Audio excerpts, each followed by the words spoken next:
नमः। ओम मातृशक्तये नमः। ओम सद्गुरु सद्गुरु तमसो मा ज्योतिर्गमय मृत्योर्मा।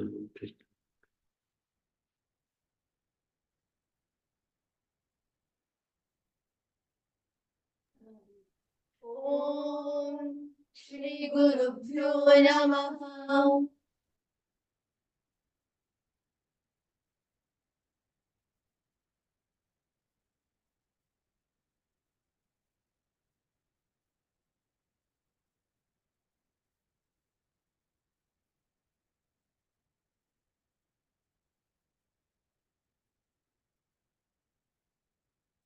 कर्माध्ययने वृत्तम, ये सूत्र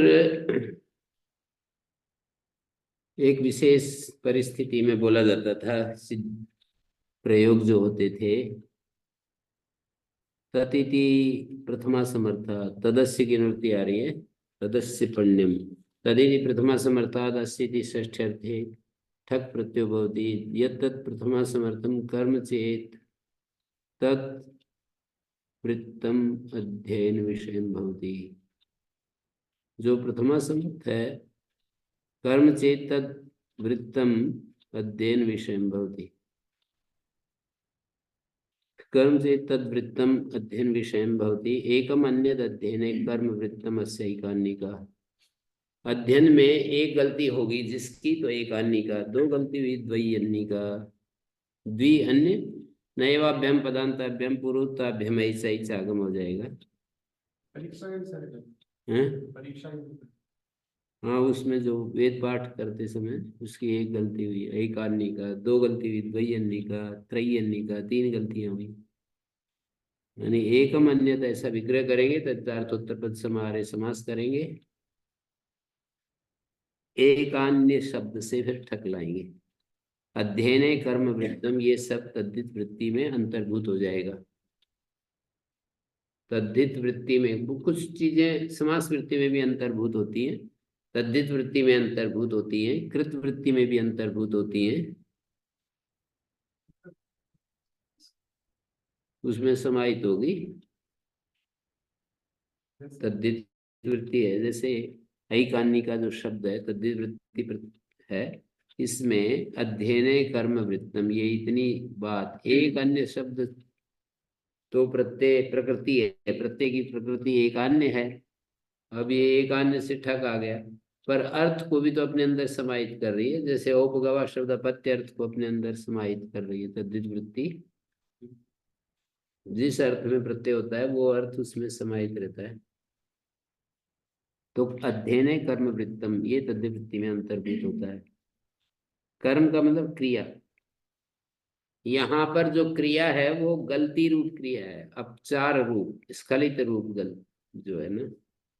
अर्थ को तो सभी जगह तद्धित वृत्ति अपने में समाहित करता ही है, तो उसको लिखने की क्या जरूरत है? बीच बीच में समझाते रहते हैं, भूल ना जाए।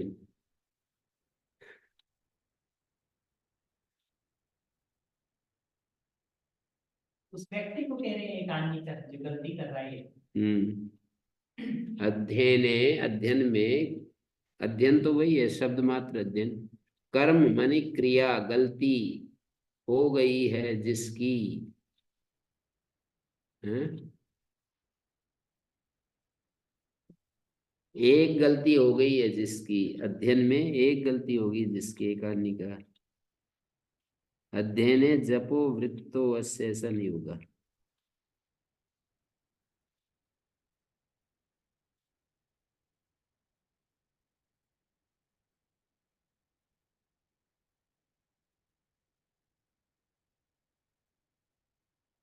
अध्ययन और जानना दो धाराएं होती थी शिक्षा की। पाठ मात्र अध्ययन, अर्थ ज्ञान जानना। वेद का जो अध्ययन है वो दो रूपों में होता था। पहले तो पाठ मात्र से अध्ययन कराते थे बचपन से, फिर उसका अर्थ बोध कराते थे व्याकरण आदि पढ़ने के बाद। सबसे पहले वेदाध्ययन ही कराते थे। संस्कृत भाषा थी मातृभाषा, और संस्कृत पढ़ा देते थे। मतलब वेद याद करा देते थे, जिसकी जो शाखा से संबद्ध होता था। बचपन में ही जैसे उपनयन संस्कार हुआ तो गुरु के पास जा भेज देते थे, और वो सुबह से शाम तक रटता रहता था। उसको सुविधा रहती थी, वैसे गुरु उसको याद कराते कराते ही याद हो जाता था आधा तो।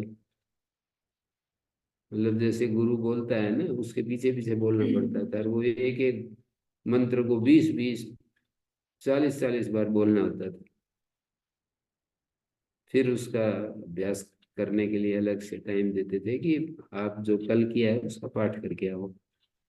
तो वो बैठ करके अपना पाठ करता था। अब भी करते हैं ऐसे ही, जितनी तपस्या करते हैं। हम्म।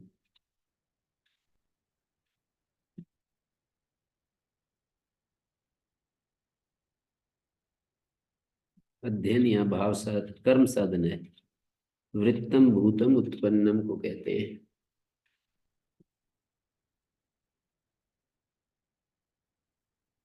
पाठ बहुत अच्छे लगते हैं, संध्या करते समय भी आदमी बोर नहीं होता, चाहे वहां बैठा बैठा बस सुनता रहे मंत्रों को, ऐसा लगता है। इस जगह के तो कन्याओं का स्वर अच्छा होता है, मेरे को तो कोई वो मतलब रस नहीं आता। जैसे रुड़की के बच्चे या मंत्र करते हैं ना उच्चारण, बिल्कुल बेकार लगते हैं। ये यहाँ वाले वैसे लगते हैं। वो जो है दक्षिण शांति धाम वगैरह में जब हम सुनते हैं ना वेद करते हुए, पाठ करते हुए, इतना अच्छा लगते हैं। तपस्या का फल है उनकी, उस दिशा में जो है निरंतर वो साधना करवाते हैं बोलने की।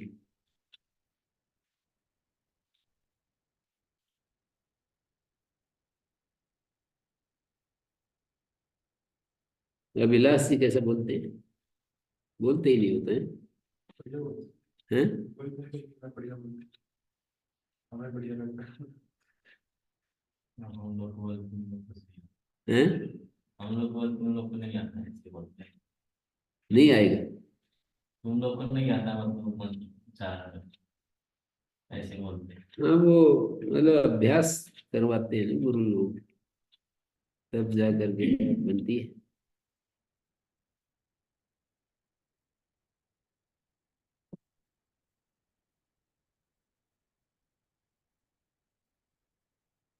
मंत्र पाठ तो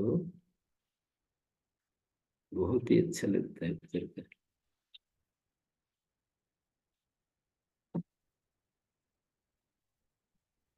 दक्षिणा भी मिलती है।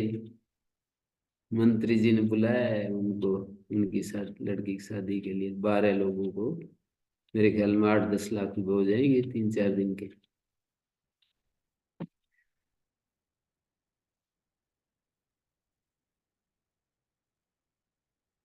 कुछ दक्षिणा भी मिलती है।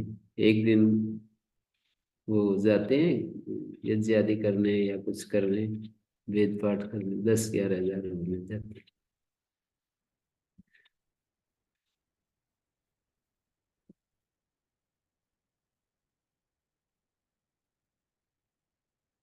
वैसे कि खूब है उनको, कोई दिक्कत नहीं बिल्कुल। पढ़ते समय तो तपस्या करनी ही पड़ती है, बाकी तो फिर कोई दिक्कत नहीं।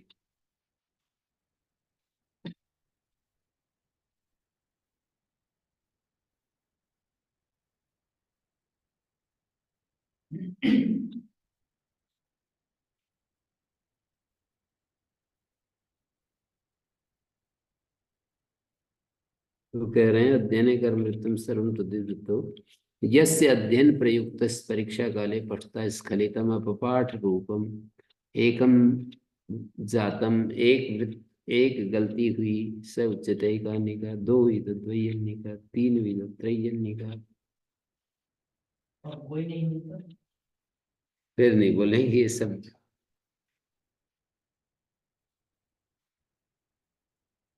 ये शब्द नहीं बोलेंगे।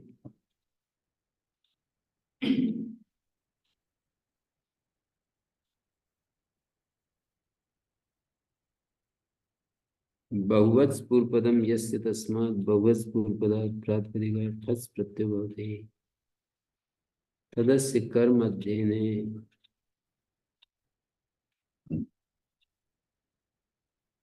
इति तस्मिन् अर्थे।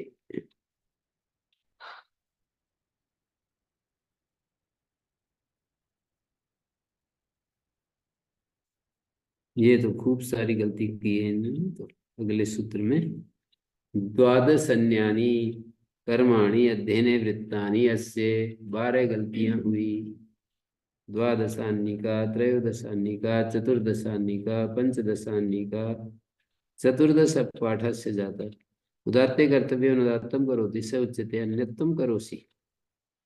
उदात्त की जगह जो अनुदात्त बोलता है उसको आचार्य कहता है अन्यत्तम करोसि, हो अन्यत्तम करोसि।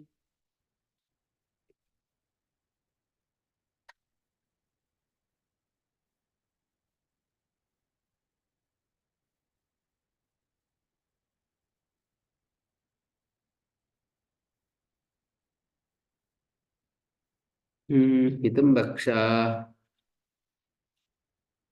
तदस्यते तदिति प्रथमा समर्थात् स्थिति षष्ठ्यर्थे ठक् प्रत्ययो भवति यत्तत् प्रथमा समर्थम हितम चेत तद् भवति।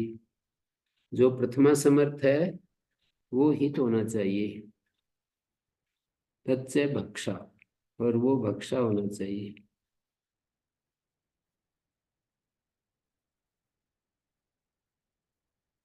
प्रथमा समर्थ से षष्ठ्यर्थ में ठक होता है। जो प्रथमा समर्थ है हित होना चाहिए, और वो हित भी भक्षा होना चाहिए। न से हित योगी चतुर्थ्या भवितव्यम तत्र कथम षष्ठ्यर्थे प्रत्ययो विधीयते। हित योग में चतुर्थी होती है तो षष्ठ्यर्थ में प्रत्यय कैसे कर दिया। एवं तरी सामर्थ्याद विभक्ति विपरिणाम भविष्यति। अपू भक्षणम हितम अस्य की बजाय हितम अस्मै कह लो। सामर्थ्य से हित योग में चतुर्थी होती है तो हितम अस्य की जगह हितम अस्मै कह लो। शस्कुली भक्षणम हितम अस्मै शास्कुली का मोदकी का है। हितार्थ क्रिया से तद्य वृत्तो अंतर्भवती। हितार्थ क्रिया तद्य वृत्ति में अंतर्भूत हो रही है।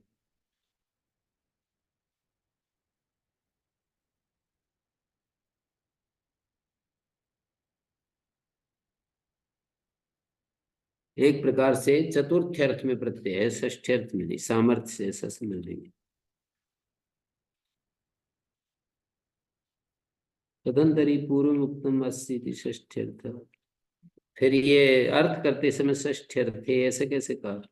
एवं तरी अधिकार मात्र अपेक्षा, अधिकार मात्र की अपेक्षा से तो षष्ठ्यर्थ कह दिया, पर आर्थिक दृष्टि से वो पंचमी और चतुर्थी हो जाएगी। हितम भक्षास्तदस्मै इति सूत्र छेदा। तो अगले सूत्र में तो फिर अस्मै प्रयोग किया हुआ है। इसीलिए कह रहे हैं हितम भक्षास्तदस्मै, ये सूत्र छेद कर लेंगे।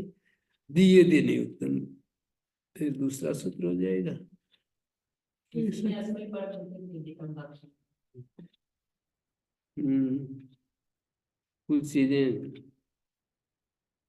हमें भी अभ्यास कराते हैं आचार्य, ऐसे कर लो अपना ऊहा का प्रयोग करके। हाँ लेकिन 66 के बदले 65 में पढ़ लेते थे विभक्ति विपरिणाम के बाद।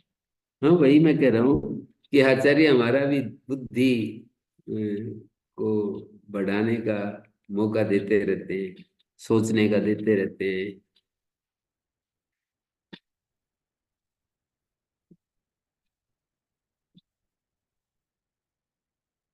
तदस्मै दीयते नियुक्तम प्रथमा समर्थात् अस्मै इति चतुर्थे अर्थे ठक् प्रत्ययो भवति यत्तत् प्रथमा समर्थम तत्से दीयते नियुक्तम। जो प्रथमा समर्थ है वो दीयते नियुक्तम होना चाहिए।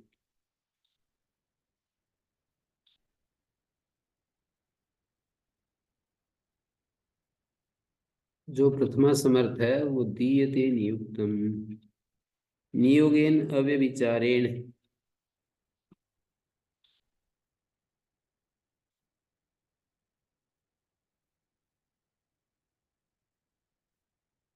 नियोगेन अव्यभिचारेण दीयते इत्यर्थ। जो प्रथमा समर्थ है वो दीयते नियुक्तम नियोगेन अव्यभिचारेण दीयते इत्यतः। अव्यभिचार माने नियोग। अग्रे भोजनमस्मै नियुक्तं दीयते आग्र भोजनिका आपूपिका शास्कुलिका।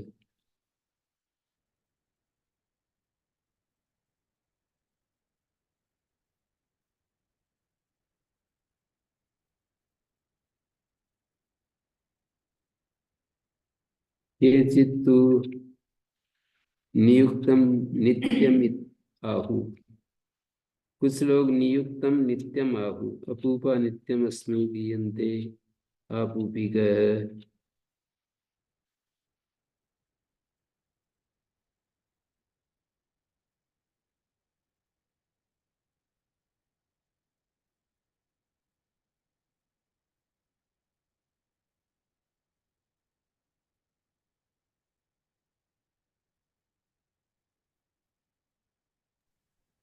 ओम गुरुजी। जी गुरुजी नियुक्तम यानी नियुक्तम क्या? ये अर्थ का मतलब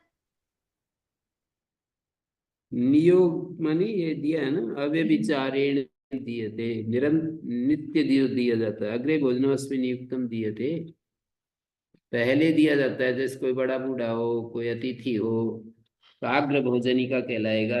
नियुक्तम का मतलब व्यभिचार रहित। जैसे कोई घर में सम्मानित व्यक्ति हो तो उसको सबसे पहले भोजन दिया जाता है, तो उसको नियुक्तम का मतलब अव्यभिचार नियोग, बिना फेल हुए, बिना उस नियम को कभी भी बिना तोड़े।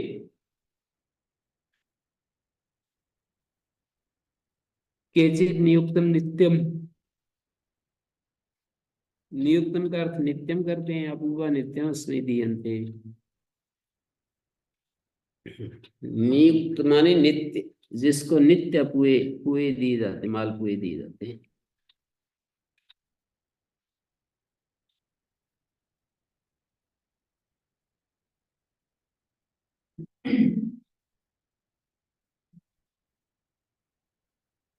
तेन कदाचित लोपे बिना नियुक्तताया हानि।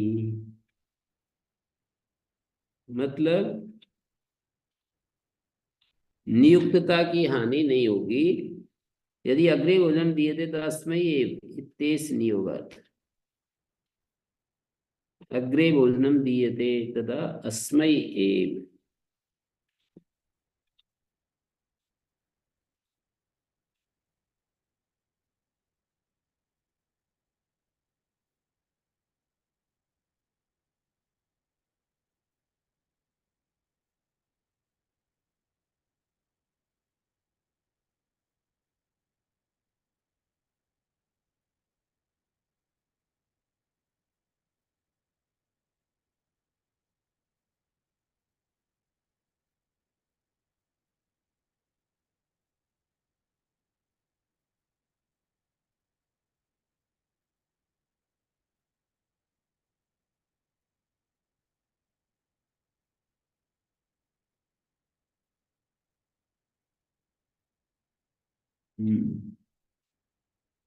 केचित्तु नियुक्तम नित्यम आहु अपूपा नित्यम अस्मै दीयन्ते आपूपिका। क्या फर्क करता है इस केचित में और पहले वाले में? नित्यम पहले नहीं था नित्य नियोगे नवे विचारे हाँ, ये दिया ना। अत्र पक्षे नियुक्तमिति अत्यंत संयोगे द्वितीय, अत्यंत संयोग में द्वितीय है।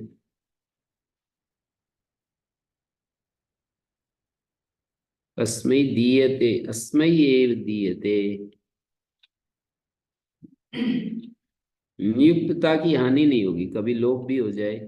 अग्रे भोजनम अस्मै नियुक्तम दीयते, यदि अग्र भोजनम दीयते तदा अस्मै एव, किसी को अग्र भोजन दिया भी जाए तो इसी को दिया जाए, इस तरह से अर्थ कर रहे हैं।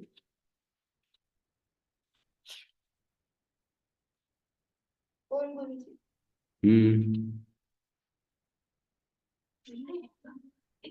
बोलिए।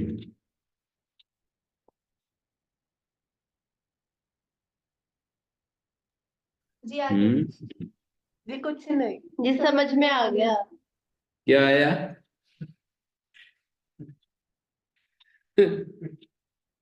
क्या आया बताइए एक बार।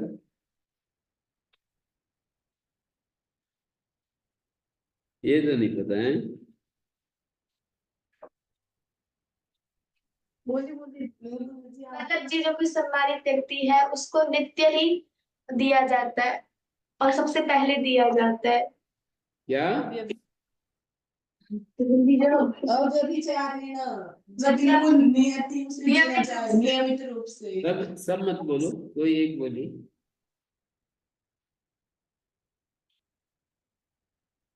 गुरुजी जिसे बिल्कुल नियमित रूप से दिया जाता है वो सम्मानित व्यक्ति है, सबसे पहले दिया जाए। नियमित।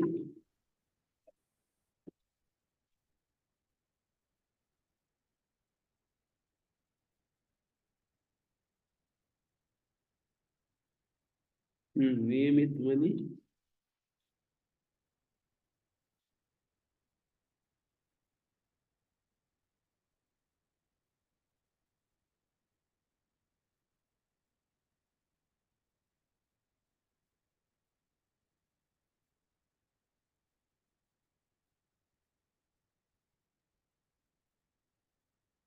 हम्म।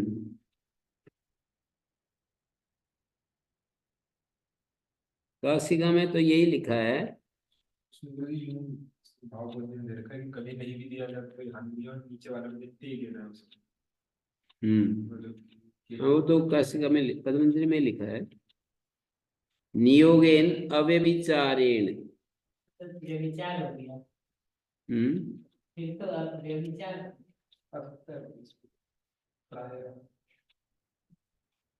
अव्यभिचार नियोग। अग्रे भोजनमस्मै नियुक्तम दीयते। अग्रे भोजन, जो अग्र भोजन है ना, यदि किसी को दिया जाता है तो इसी को दिया जाता है। तो कभी ना भी दिया जाए तो भी चलेगा। वे विचार का मतलब, हाँ इन्होंने जो कहा ना, प्राय अर्थ निकल जाएगा। कदाचित लोपे भी न नियुक्तताया हानि, कभी लोप भी हो जाए तो नियुक्तता की हानि नहीं। अग्र भोजन यदि दिया जाए तो इसी को दिया जाए। और नियुक्तम इति केचित् तो नियुक्तम नित्यम आहु। अपूपा नित्यम, कभी भी जो है ना, वो ना हो तो नित्य। ऐसे थोड़ा सा कुछ तो करना पड़ेगा जब दो व्याख्याएं करेंगे तो। श्राणा मांसोदना टिठन, श्राणा और मांसोदन शब्द से टिठन प्रत्यय होता है। तदस्मी दीयते नियुक्तम, इकार उच्चारण के लिए टिठन में, टकार गीत के लिए श्राणा नियुक्तम अस्मै दीयते। श्राणा यवागु। श्राणा जो है पकी हुई कोई लपसी वगैरह। नियुक्तम अस्मै दीयते, श्राणी का श्राणी की, मांसोदनी का मांसोदनी की। मांसोदन तो अच्छा प्रचलन में था।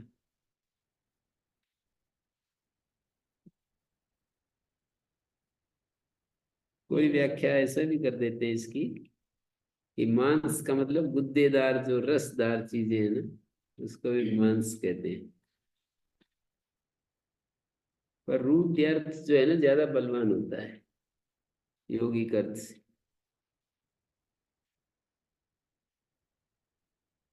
खाते तो लोग होंगे ही, कितने लोग खाते होंगे वो एक अलग प्रश्न है। हाँ तो जब, तो ऐसा मतलब नहीं है। पाणिनि को तो शब्द जो व्यवहार होते थे उनको सिद्ध करना, ये मतलब इंटरेस्ट नहीं है ना कि क्या ठीक है क्या गलत।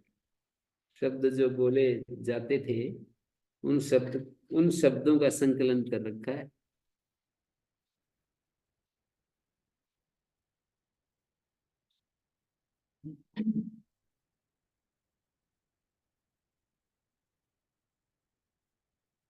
संख्या तो कम ही रही होगी मांस खाने वालों की, बहुत ज्यादा नहीं। हम्म।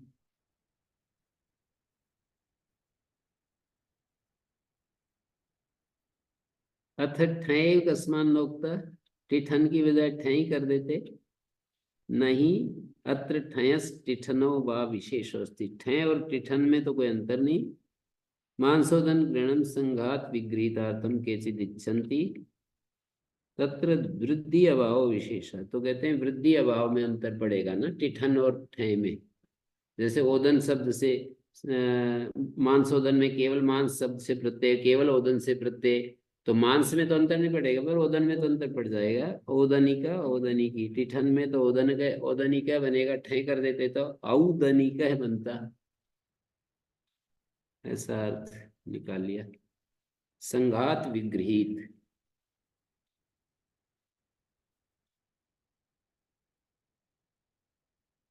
भक्तादण अन्यतरस्याम, भक्त शब्दात अण प्रत्यय हो। परंपरा से पता चलता होगा कहाँ संघात विपरीत लेना है और कहाँ नहीं। उदाहरणों को देख करके ज्यादातर तो होता ही है, ऐसे समस्त पद हो ना तो ज्यादातर तो है ही संघात विपरीत। भक्तादण अन्यतरस्याम, भक्त शब्द से अण प्रत्यय होता है। तदस्मै दीयते नियुक्तम इत्ते तस्मिन् विषये पक्षे सोपि भवति। भक्तम अस्मै दीयते नियुक्तम, भागता है, भागती का, भक्त का मतलब भात, पका हुआ ओदन जो कि मांड न निकाला जाए, उसी में रह जाए। एक चावल में से कभी कभी निकाल देते हैं ना, उसका जो पतला पानी जैसा भाग होता है उसको मंड कहते हैं। मंड हिंदी भाषा में मांड कहते हैं। तो भक्तम अस्मै दीयते, यो भक्तम ददाति से स्वर्गम गच्छति। ऐसे कोई गृहपति के घर में सामने कोई भिक्षु खड़ा होकर के कहता है, यो भक्तम दास्यति ताता स स्वर्गम गंता, जो भात देगा वो स्वर्ग को जाएगा। तत्र नियुक्ता, तत्र यदि सप्तमी समर्थात, नियुक्त इस अर्थ में ठक होता है। नियुक्त माने अधिकृत, व्यापारित। और वो नियुक्त थोड़ी कह रहा है जो भात मांगते हैं। नियुक्त, हाँ नियुक्त जी, ऊपर वाले में है ना, भक्तम अस्मै दीयते नियुक्तम भात। नहीं, मतलब तदस्मै दीयते नियुक्तम, भक्तम अस्मै दीयते नियुक्तम भाक्त। भाक्ति का वो व्यक्ति कहलाएगा जिसके लिए निश्चित रूप से भात दिया जाता है। भिक्षु की बात नहीं कर रहा मैं। भिक्षु को तो करेंगे। नहीं, कोई भी हो सकता है। ये तो धर्म पूर्वक किसी का हक बनना चाहिए, तभी तो उसको दिया जाएगा। कोई भी दिया जा सकता है, किसी को भी। पर नियुक्त है तो इसका मतलब उसका तो वो बनेगा। नियुक्त में नित्यम, बेचारे ऊपर जो लिखा था नित्य। भात जिसके लिए दिया जाता है निश्चित रूप से, वो व्यक्ति भाक्ति का कहलाएगा। सप्तमी समर्थ से आकरे नियुक्त, आकरी का, आपण नियुक्त, आपणी का, गोल में, गोलमी का, दोवारी का, द्वार में नियुक्त है दोवारी, और चुंगी आदि चौकी आदि पर नियुक्त है वो तो गोलमी का। सौल्कशाली का, शुल्क सायम नियुक्त है। अगारांत ठन, अगारांत प्रातिपदिक से ठन प्रत्यय होता है।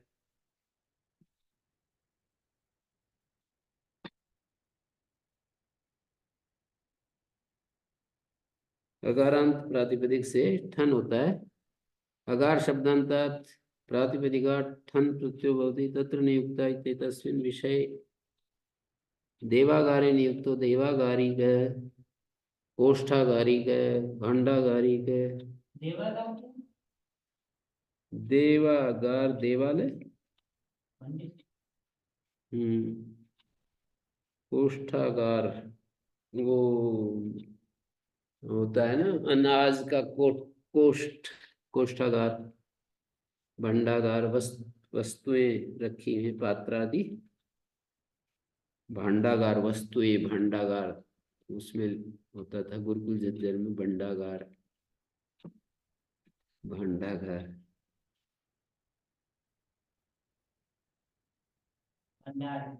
भंडार गृह।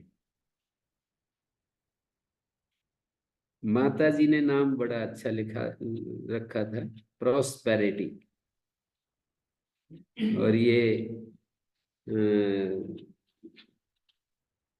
सात्वलेकर जी वेद के भाष्यकार थे, तो वो गए देखने के लिए श्री अरविंद आश्रम। माता जी भी थी उस समय। श्री अरविंद तो मिलते नहीं थे किसी से, माता जी। तो वो जो है बताते हैं ना, जैसे कि ये यहाँ ये उन्होंने पूछा ये क्या है प्रोस्पेरिटी। ये यहाँ पर वस्तुएं रखी होती हैं, यहाँ पर हर महीने जिसको जरूरत होती है वो निश्चित किया हुआ है। सिस्टम बड़ा एकदम गजब कर रखा था, कैसे कोई वो नहीं कर सकता, मतलब वेस्ट नहीं कर सकता उसको। वो तो मेरे तो समझ में नहीं आया, बहुत ज्यादा उन्होंने वो कर रखा था। उसका सिस्टम ऐसा बना रखा था कि लापरवाही कर ही नहीं सकता है बिल्कुल। अगर ले लिया और फिर ले ले, जैसे सामान ले लिया और फिर जाकर के खड़ा हो जाए कि मेरा तो गुम हो गया, ऐसा उसका उसको तुरंत। आजकल तो कंप्यूटर की सुविधा है, बिल्कुल पता लग जाएगा।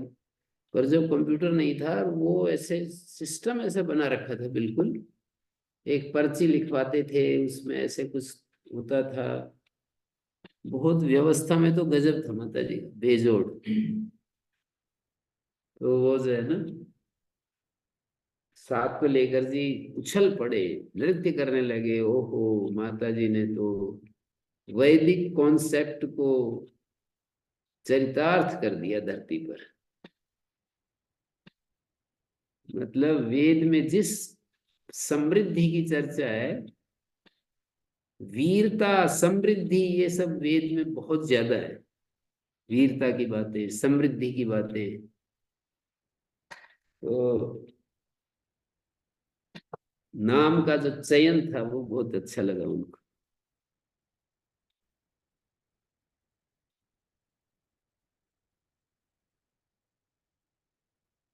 तो देखिए ये नाम चयन भी पड़ा। अध्यायनी आदेश कालात सप्तमी समर्थात आदेश वाचिना प्रातिपदिकात अकाल वाचिना अध्यायनी अभिधेय ठक प्रत्यय भवति। अध्यायी को कहने के लिए ठक होता है। अध्ययनस्य यौ देश कालो शास्त्रेण प्रतिषिद्धौ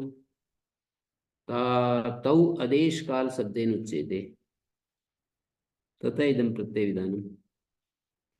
प्रातिपदिक से, अकालवाची से अध्यायनी अभिधेय ठक प्रत्यय होती। आदेशवाची और अकालवाची से।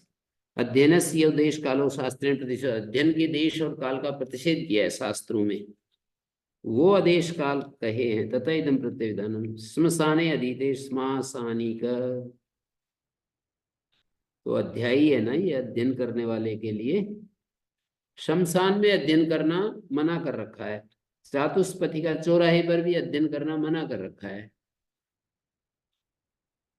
और चतुर्दशी में अध्ययन करना मना कर रखा है, अमावस्या में भी मना कर रखा है,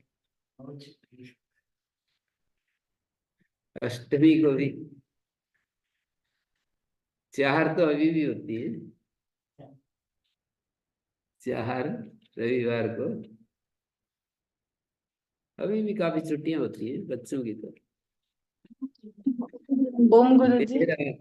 मेरी क्लास से छुट्टी नहीं थी, पतंजलि में भी प्रसिद्ध हो गया हूँ। अभी भाई यही क्लास से बंद करेंगे, कभी छुट्टी नहीं की मैंने पतंजलि में, इतने दिन तक रहा कभी भी। बात खत्म। हैं? ओम गुरुजी।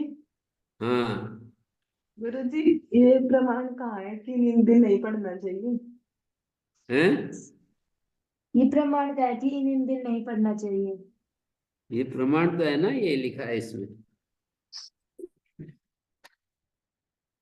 आदेश काल अध्ययन के पढ़ना नहीं चाहिए का मतलब नहीं, वो सेवा करते थे, आश्रम की सफाई करते थे, बहुत सारे कार्य करते थे। इसलिए जो है छुट्टी करते थे। ये थोड़ी है कि छुट्टी करके बस अपने मस्ती करो, बैठो, अपने नहाओ धो, देर तक सो। देर तक सो, ये मतलब नहीं था। वो बहुत सारे कार्य होते हैं ना आश्रम के, जहाँ आदमी रहता है तो उसको व्यवस्थित मतलब उसको व्यवस्थित करने के लिए ये सिस्टम बना रखा था। गाय को नहलाते होंगे। पहले तो बहुत ज्यादा पढ़ाई बहुत कम करते थे, काम ही करवाते रहते थे। पहले वाले जमाने में पढ़ाई बहुत ही थोड़ी करवाते थे, पढ़ा काम ज्यादा करवाते रहते थे।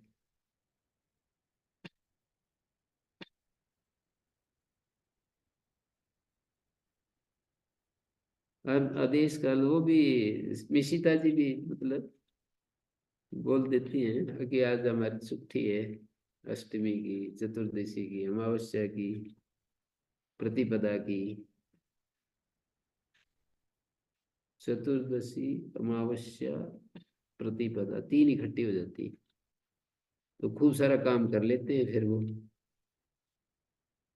चतुर्दशी, अमावस्या, प्रतिपदा, तीन इकट्ठी छुट्टी आती है हर महीने। चतुर्दशी तो दोबारा थी। चतुर्दशी, अमावस्या और प्रतिपदा तीन इकट्ठी हो जाती हैं हर महीने, तो खूब जिनको कुछ काम करना हो वो कर लेते हैं। दोनों चतुर्दशी में देते हैं या एक में देते हैं। अमावस्या के बाद पहले जो चतुर्दशी आती है, अमावस्या और प्रतिपदा। पूर्णमासी को भी छुट्टी रहती है शायद, है पता नहीं, इसमें तो लिखा नहीं। और अष्टमी को रहती है, दो अष्टमी आ जाती है और तीन ये आ जाती है। और चार दो छह, नहीं तीन और दो पांच और एक अमावस्या। चतुर्दशी अमावस्या तो दोनों ही होंगी मेरे ख्याल में। चतुर्दशी अमावस्या, चतुर्दशी पूर्णिमा भी होता होगा। मतलब कुल मिलाकर तीन तीन छह आठ छुट्टियां हो जाती।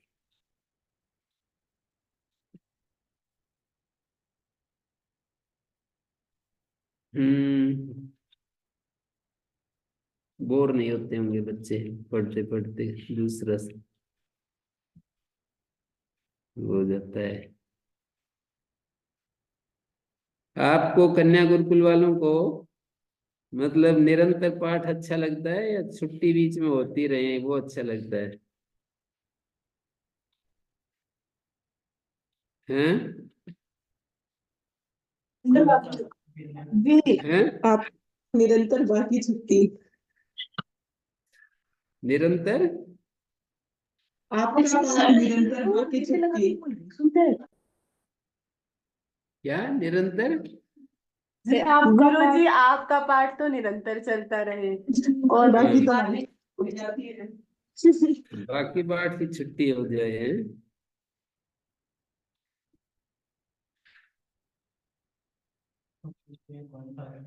आपको अच्छा लगेगी उनको अच्छा। देश कालादिति किम सृग्ने अधीते पूर्वाण्य अधीते। पूर्णिमा का पूछना पड़ेगा मिशिता जी को कि पूर्णिमा की भी छुट्टी होती है क्या, और प्रतिपदा दोनों होती है। 8 छुट्टी होती है या 6 छुट्टी होती है, 7 छुट्टी होती है ऐसे, या तो 6 होंगी या 8 होंगी मेरे ख्याल में। प्रतिपदा तो एक ही आएगी। दो, दो प्रतिपदा आएंगी। 15 दिन का सेट।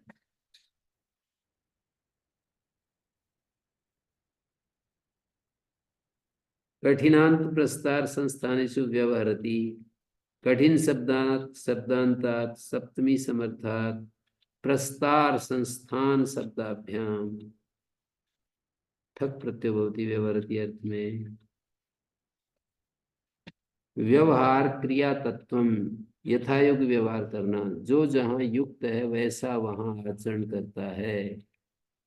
यथालौकिक व्यवहार, व्यवहार का मतलब क्रिया तत्वम यथायोग्य व्यवहार। वंश कठिने व्यवहरति, वांश कठिनी का चक्र चरह, वार्ध कठिनी का प्रास्तारिक संस्थानिक है। प्रस्तार संस्थान जो है, प्रस्तार मैदान, ऐसा मैंने कुछ लिखा है।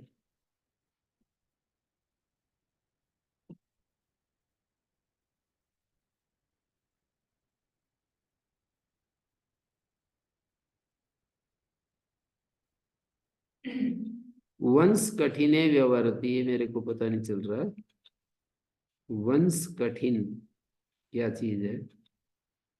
मानी वंश वेणु होते हैं और कठिन मानी जिन्स यस्मिन वंश कठिनो देशा, यहाँ कठोर बांस कठोर बांस।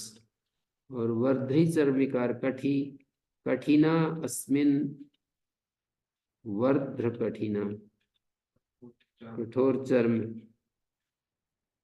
चक्र युक्तेन शक्तेन चरति इति चक्र चर से देश देशान अननुक्रमेण चरण तत्र अनुष्ठेय क्रिया विपरीतम चरण एवं उच्यते। संस्थान प्रस्तार और सन्निवेश, संस्थान और प्रस्तार जो है वो सन्निवेश को कहते हैं। व्यवहारे पराजिता अस्ति विक्षेपे शलाकाम व्यवहरति अस्ति क्रिया तत्वे तदि चरमस्य ग्रहणम। क्रिया तत्व अर्थ लिया है, व्यवहार कई अर्थों में होता है। व्यवहारे पराजिता विवाद अर्थ में है, यहाँ विवाद में पराजित हो गया। अस्ति विक्षेपे शलाकाम व्यवहरति मतलब शलाका को फेंकता है। अस्ति क्रिया तत्वे तो ये वाला लेंगे। यत्र देशे या क्रिया यथा अनुष्ठेय तत्र तस्य तथा अनुष्ठान। जिस देश में जिस क्रिया का जैसे अनुष्ठान करना उसका वैसा ही अनुष्ठान। क्रिया तत्व वंश कठिन में व्यवहार करता है। चक्रेण चरति चक्रयुक्तेन शक्तेन चरति इति चक्र चरा।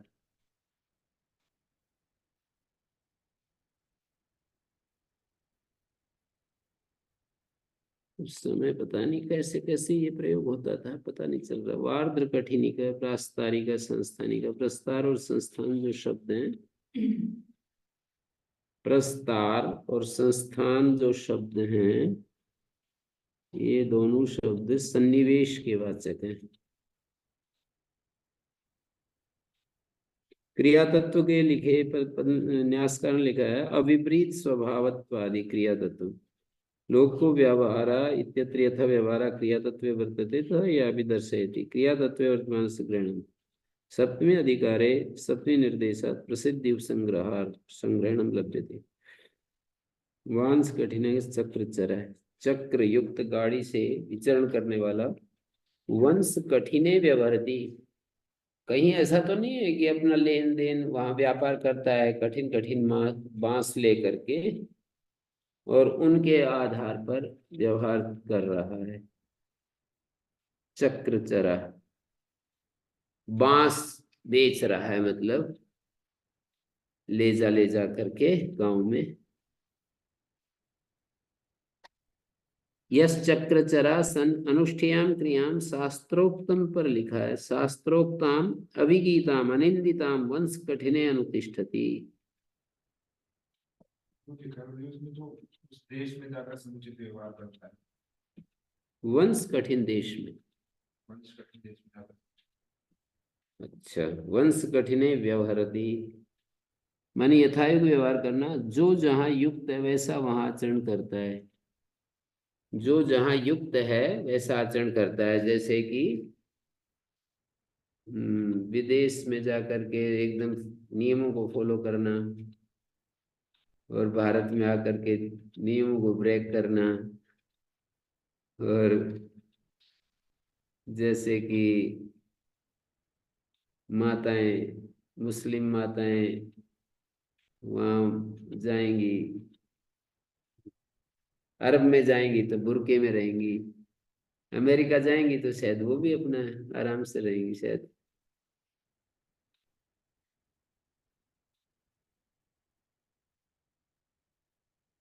प्रस्ताव किसको कहते हैं? सन्निवेश, कुछ रचना। संस्थान प्रस्ताव सन्निवेश के वाचक है। मतलब ये चक्रचर सन चक्रचर चक्रेण चरति शक्टेन चरति स देश अननुक्रमेण चरण। देश मर्यादाओं का अनिताम माने अनिंदिताम वंश कठने अनुतिष्ठति स उच्यते।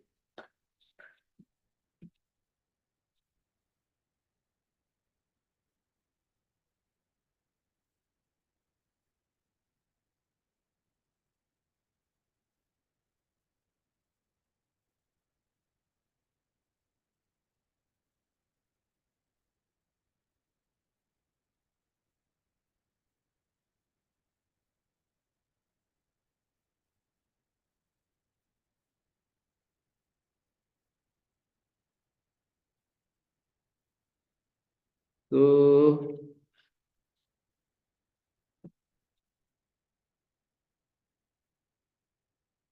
यत्र देशे या क्रिया यथा अनुष्ठेय तत्र तस्य तथा अनुष्ठान, ऐसे दे दिया।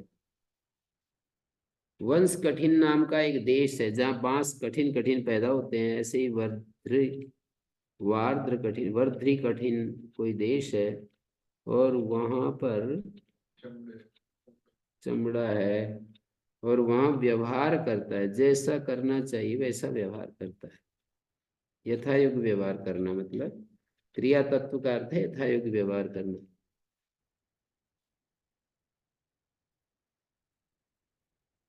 निकटे वसति, निकट शब्द सप्तमी समर्थात वसति ते तस्मै ठक् प्रत्ययो भवति।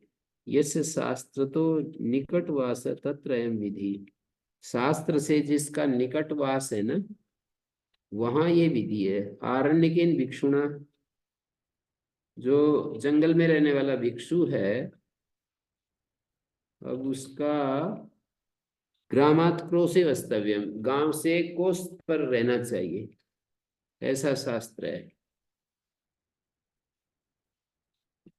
अब निकटे वसति नैकटिको भिक्षु, उसका व्यतिक्रम कर रहा है कोई, तो निकटे वसति नैकटिको भिक्षु अलग हो गया, थोड़ा सामान्य मर्यादा से अलग हट गया। भिक्षु सन्यासी। यतस्य निर्धारणम ग्रामात् क्रोशे अयं च विवेशो अभिधान विशेषो अभिधान स्वाभाव्यात लभ्यते। ये जो विशेष अर्थ है अभिधान स्वाभाव्य से प्राप्त होता है।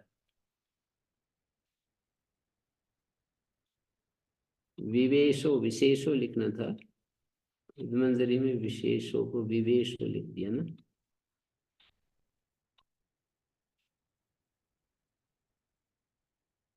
अवस्थात स्थल, आवसत शब्द से सप्तमी समर्थ से वसति अर्थ में स्थल प्रत्यय होता है। लकार स्वरार्थ, शकारोगी अर्थ। आवसथे वसति, आवसथे वसति, आवसथिक, आवसथिकी, आवसत घर को कहते हैं। ठका पूर्ण अवधि अतः परमन्या प्रत्यय विधीयते, ठक प्रत्यय जो चल रहे थे ना, प्राग बहते ठक, उसकी अवधि पूरी। आवसंती एतम इति आवसत है, आवसति एतम इति आवसत है। कौन सा प्रत्यय किस कारक में प्रत्यय माना जाएगा? इस विग्रह के अनुसार क्या कहोगे? नहीं नहीं नहीं, आवसति एतम इति आवसत है, कर्म कारक माना जाए। आवसति, आवसति एतम, आवसति एतम।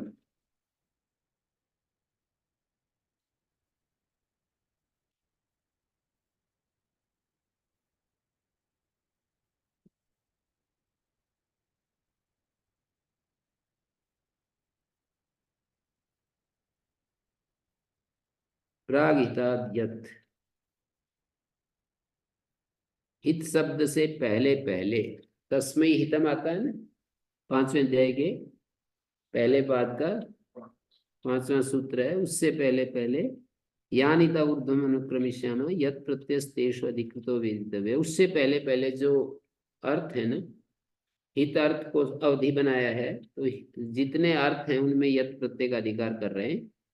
जैसे अगला सूत्र है तद वहति रथ प्रासंगम, तो इसका अर्थ होगा द्वितीय समर्थ से वहति, द्वितीय समर्थ से रथ युग प्रासंग, इन शब्दों से वहति अर्थ में यत् प्रत्यय होता है। रथम वहति रथ्या, युगम वहति युग्या, प्रासंगम वहति प्रासंग्या।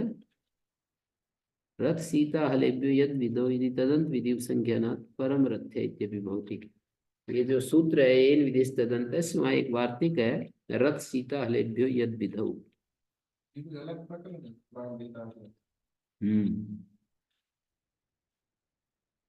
प्राग हितादियत, यहाँ तक तो वो था प्राग वहतेष्टक, प्राग वहती ये प्रत्यय थे, प्राग वहती।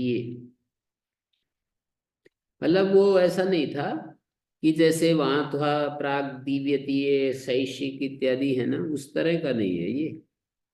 मतलब कोई ऐसा प्रत्यय नहीं है कि जो इन सब अर्थों में होता है, बस एक एक अर्थ देते गए।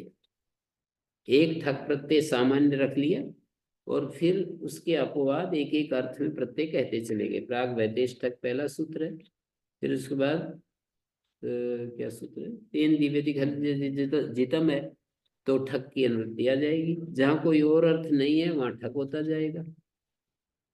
बाकी तेन दिव्यति खंति अगला सूत्र है तीसरा संस्कृतम, वो तो तृतीय समास से संस्कृत अर्थ में ठक होता है। फिर जैसे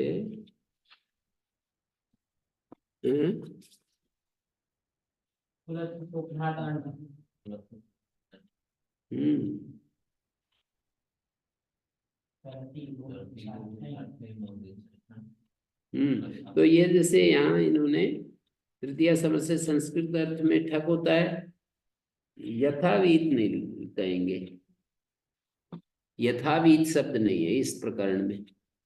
जैसे प्राग दिव्य तो अण प्रकरण में, शैसिक प्रकरण में जो सूत्र हैं उनका अर्थ निर्देश करने वाले सूत्रों में यथावीत शब्द आता है। प्राग तस्यापत्यम षष्ठी समर्थ से अपत्य अर्थ में यथावीत प्रत्यय होता है।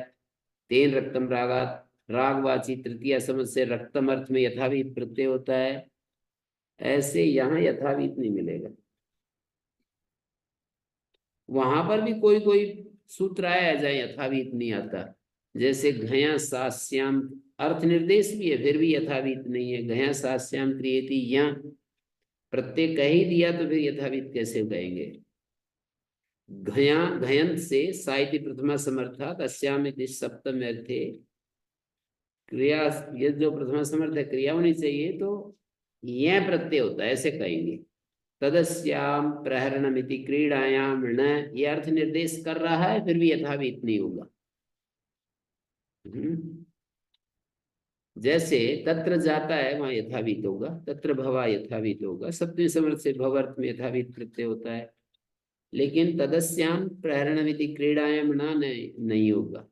तद अदिति तद्वेद में होगा। द्वितीय समर्थ से अद्वितीय अर्थ में, द्वितीय समर्थ से वेद अर्थ में यथावीत प्रत्यय होता है। तो यहाँ पर भी यथावीत नहीं होगा किसी भी सूत्र में। संस्कृत अर्थ में ठक प्रत्यय होता है, कुलत्थ को उदाहरण प्रत्यय अण प्रत्यय होता है। संस्कृत अर्थ में तरती तृतीय समर्थ से तरती अर्थ में, तृतीय समर्थ से तरती अर्थ में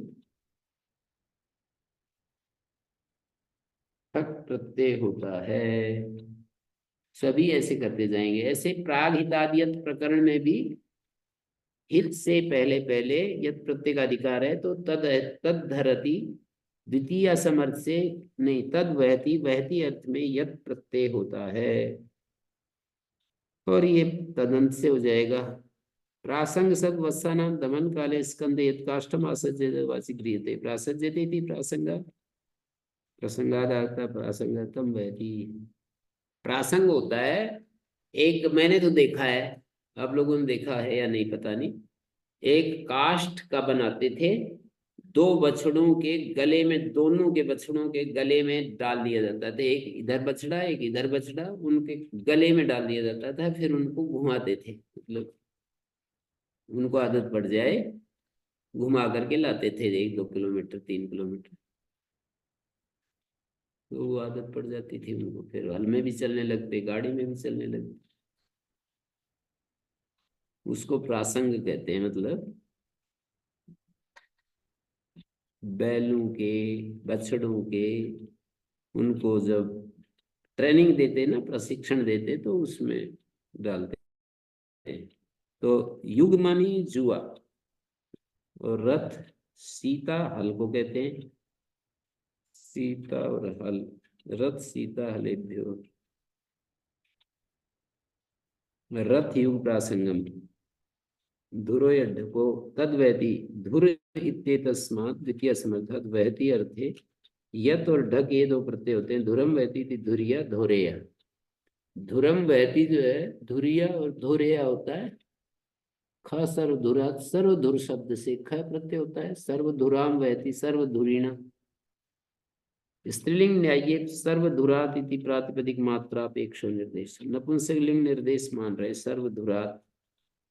स्त्रीलिंगे न्याय्ये सर्वधुरात कैसे कर दिया? स्त्रीलिंग निर्देश करना था ना, सर्वधुर शब्द में स्त्रीलिंग निर्देश करना चाहिए था, सर्वधुराया करना था, सर्वधुरात कैसे कर दिया नपुंसक लिंग में? प्रातिपदिक मात्र की अपेक्षा से कर दिया। खैत योग भाग कर्तव्य इष्ट संग्रहार्थ उत्तर धुरीणा दक्षिण धुरीणा। इसका मतलब है कि वो बैल जो दक्षिण तरफ चलता है उसको दक्षिण धुरीण, दाएं दाईं तरफ चलने वाला बैल बाईं तरफ चलने वाला बैल। तो प्रातिपदिक मात्र की अपेक्षा सर्वधुर कर दिया। सब सर्वधुरीणा माने चाहे दाएं चला लो बाएं चला लो, उसको सर्वधुरीणा कहेंगे। एक धुरालुक से, एक धुरा शब्द से द्वितीय समर्थ से वहती अर्थ में ख प्रत्यय होता है और उसका लुक होता है वचन सामर्थ्यात् पक्षे लुक भवति। एक धुराम वहती, एक धुरीणा, एक धुरा। एकाम धुरम वहती तदर्थ्य समास तत्र उक्तो अकार समासांत तथा ख। समासांत अप्रत्यय और फिर ख, तो एक धुरीणा, एक धुरा को वहन करने वाला, यानी एक धुरा का वहन करने का मतलब है गाड़ी को, जैसे एक बैल की भी तो गाड़ी होती है, बुग्गा गाड़ी जैसे। कमाल की बात है, झोटे जो है ना वो हमेशा एक गाड़ी वाले ही होते हैं, कभी भी दो दो जो है ना, ये महिष दो दो भैंसे, उनकी गाड़ी कोई नहीं बना सकता।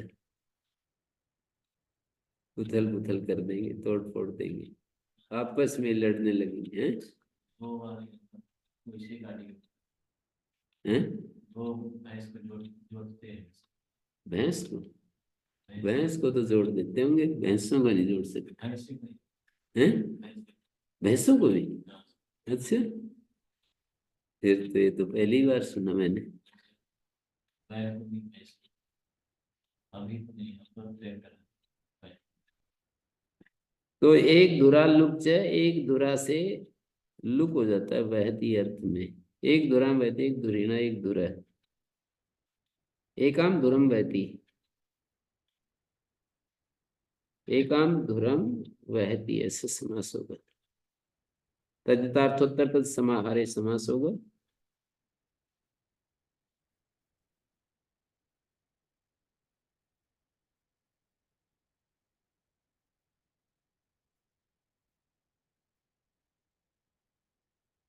शकटादण, शकट शब्द से अण प्रत्यय होता है वहती अर्थ में। शकटम यदि शाक्तो गौ, शकटम वहती शाक्तो गौ, वो बैल जो कि शकट को वहन करने वाला है। हल सीरा ठक, हल और शीर शब्द से, हल शीर भी हल को ही कहते हैं।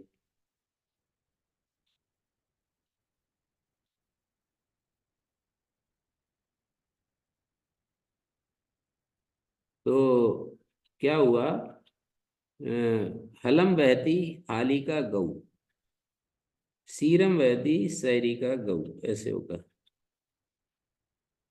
हलम बहती, सीरम बहती, सकटम, सकट को, गाड़ी को खींचने वाला बैल, हल में चलने वाला, सैरी का। हलम वैदी सीरम से तस्य सो ओढ़ा, थोड़ा भेद होता होगा हल और शीर का। हाली का कृषक होता है। खलन, खलने खनती, हले खलती खनती इति हालिक, कृषक। हाल तक किसे को थे? बैल बैल खड़ी होने वाला बैल। हालिक है, जी। हाँ बैल भी होता है, और खनती अर्थ में करें तो हालिक कृषक हो जाएगा। हलेन खन खनती, तेन तुल्य क्रिया चेतवती नहीं है। हलेन खनति,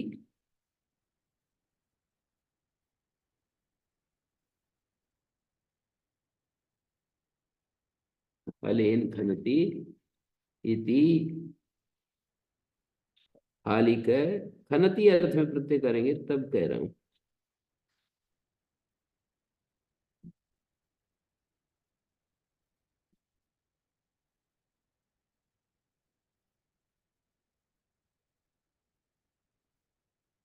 संज्ञायाम जन्य, इसका आचार्य प्रचेता जी इसका अर्थ वो जन्या मानी जनेति। संज्ञा जनी शब्द से द्वितीय समर्थात वहति तेत स्मृति यत् प्रत्यय भवति समुदाय निजे संज्ञा गम्यते। जनीम वहति, जनीम वहन्ति जन्यः, ये काशिका का अर्थ गलत बताते हैं वो। जनीम वहति जन्या जामातुर वैश्य, जमाई की कोई सखी। जनीम वहति जन्या ऐसा अर्थ लिख रहा है काशिका में। तो जनीम वहति, जनी मानी वधु, सा ही विवाहादिषु जामातृ समीपम प्रापयति। जमाता तो वो होता है ना जो लड़की का, अपनी लड़की का पति होता है, वो जमाई होता है। तो जनीम बहती जन्या जामातुर वयस्या, जामाता की वयस्या, ऐसा तो जम नहीं रहा वैसे कि जमाई कोई वयस्या को वहां ले जाए बारात में या कहीं पर रखे। साही विवाह आदिशु जामात्री समीपम प्रापयति, विवाह आदि में जमाता के समीप प्राप्त कर हैं। इसमें विवाह आदिशु है, विवाह आदि में, विहार आदि में जामात्री समीपम प्रापयति। विहार आदि तो वो पिकनिक आदि में ऐसे अर्थ आएगा। सा जन्या विहार आदिशु जामात्री समीपम प्रापयति, जामाता के समीप ले जाती है वधु को। जामात्री वयस्या, जामातुर वयस्या, जामाता की वयस्या वधु को, मतलब बहुत ही अटपटा सा अर्थ लग रहा है, कुछ मेरे को भी नहीं समझ में आ रहा है। और प्रचेता जी को जो अर्थ करते हैं बहुत ही सरल है। वो ये कहते हैं जनिम वहंती इति जन्यः, बहुवचन में होना चाहिए, वधु को लाने वाले। जैसे बाराती होते हैं ना, वो जन्य है। जनेती आजकल की भाषा में यहाँ तो जनेती कहते हैं। जनिम वहंती, वो जो लड़का होता है उसके साथ सैकड़ों लोग जाते हैं, विवाह करके लाते हैं, तो जनिम वहंती जन्या, जनेती बोलते हैं, जन्या।